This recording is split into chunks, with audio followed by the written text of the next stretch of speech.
प्यारे दोस्तों, आज हम आपको एक ऐसी जगह के बारे में बताएंगे जहां कुरान मुक़द्दस को रखने पर मौत की सज़ा दी जाती है और जहां मस्जिदों को गोदाम बना दिया गया।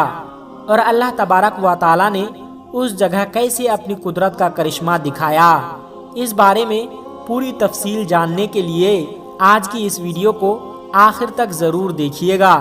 लेकिन वीडियो शुरू करने से पहले अगर आपने हमारे चैनल को सब्सक्राइब नहीं किया है तो इस चैनल को सब्सक्राइब ज़रूर कर लीजिएगा, ताकि हम ऐसे ही मालूमाती वीडियो आपके लिए हर रोज़ लाते रहें। दोस्तों, 1971 की बात है।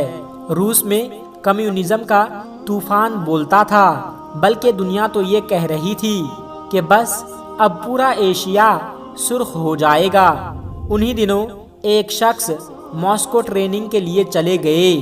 वो बताते हैं कि जुमा के दिन मैंने अपने दोस्तों से कहा कि चलो नमाज अदा करने की तैयारी करते हैं। उन्होंने कहा कि मस्जिदों को गोदाम बना दिया गया है और कुछ मस्जिदों को सयाहों की क़यामगाह बना दिया गया है।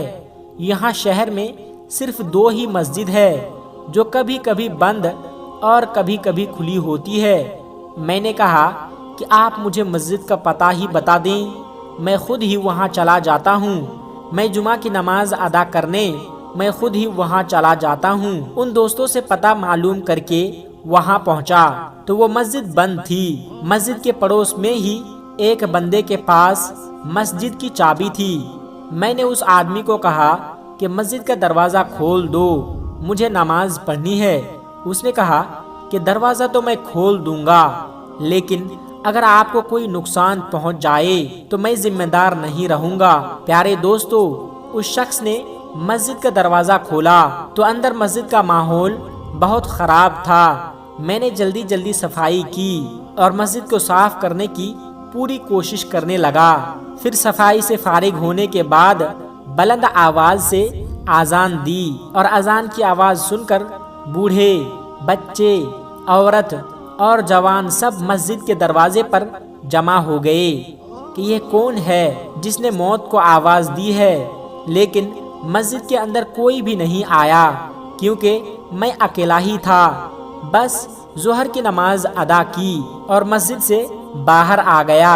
जब मैं जाने लगा तो लोग मुझे ऐसे ही देख रहे थे जैसे मैं नमाज अदा करके नहीं निकला, बल्कि कोई अनोखी काम करके बाहर निकला हूँ। एक बच्चा मेरे पास आया और कहा कि आप हमारे घर चाय पीने आइए, और बच्चे ने इतनी मोहब्बत से कहा तो मैं इनकार ना कर सका और उनके साथ घर गया। और घर में तरह तरह के पकवान बन चुके थे। मेरे आने पर सब लोग बहुत खुश हो गए।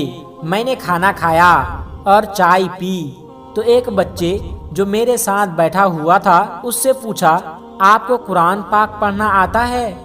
बच्चे ने कहा, जी बिल्कुल आता है। कुरान पाक तो सबको आता है। मैंने जेब से कुरान पाक का एक छोटा सा नुस्खा निकाला और कहा कि यह पढ़कर सुनाऊं।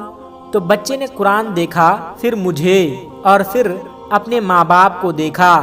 तो मैंने सोचा कि इसको कुरान पढ़ना नहीं आता, लेकिन उसके माँ बाप ने कहा कि उसको कुरान पढ़ना बहुत अच्छी तरीके से आता है। बच्चे ने कुरान की आयत पर उंगली रख ली और थोड़ा सा पढ़ने लगा। ये सुनने के बाद कुरान देखे बगैर ही पढ़ता चला गया।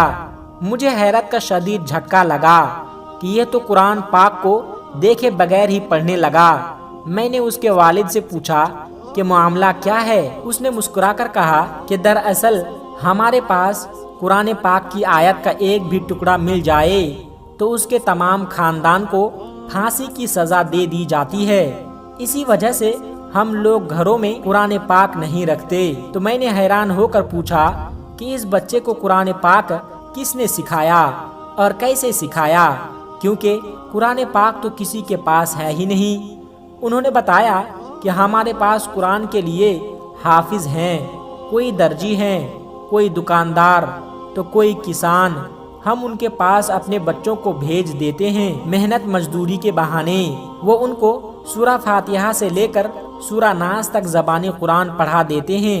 एक वक्त ऐसा भी आ जाता है کہ وہ حافظ قرآن بن جاتے ہیں۔ کسی کے پاس قرآن کا کوئی نسخہ نہیں، اس لیے ہمارے بچے قرآن کو دیکھ کر نہیں پڑھ سکتے۔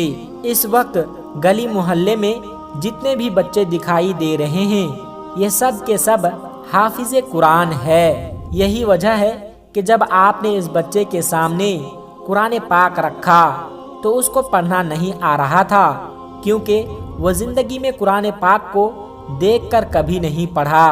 لیکن جب آپ نے آیت سنائی تو وہ قرآن سنانے لگا تھا۔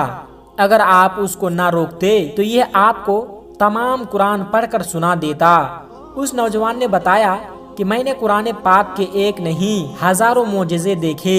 جب قرآن پر پابندی لگائی گئی تھی اور قرآن کو بین کیا گیا تھا تو اس معاشرے کے ہر بچے، بوڑھے اور مرد اور عورت کے سینوں میں حفظ ہو چکا تھا۔ میں جب باہر نکلا تو کئی بچے دیکھے اور ان سے قرآن سنانے کی فرمائش کی تو سب نے قرآن سنا دیا۔ میں نے اپنے دل میں کہا کہ تم نے قرآن پر تو پابندی لگا دی، لیکن جو قرآن سینوں میں محفوظ ہے اس پر تم کبھی پابندی نہیں لگا سکو گے۔